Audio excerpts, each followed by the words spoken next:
जगभरात आज आंतरराष्ट्रीय योग दिन साजरा केला जातोय। विशाखापट्टणम, उत्तर प्रदेश, दिल्ली, नागपूर, मुंबई, पुणे आणि महाराष्ट्रातील इतर शहरांमध्ये विविध ठिकाणी योगाचे कार्यक्रम सध्या आयोजित करण्यात आलेले आहेत। देशात मोठ्या उत्साहात आणि हा दिवस साजरा केला जातोय। and Kazakhstan. ही दृश्य आपण पाहतोय।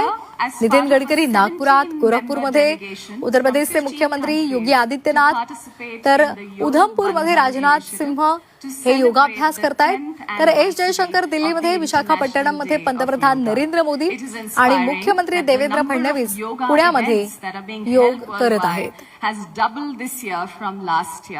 And this time there are more than 2,000 yoga events held in over 1,300 locations of mindfulness, movement and inner harmony. May this morning energize your day.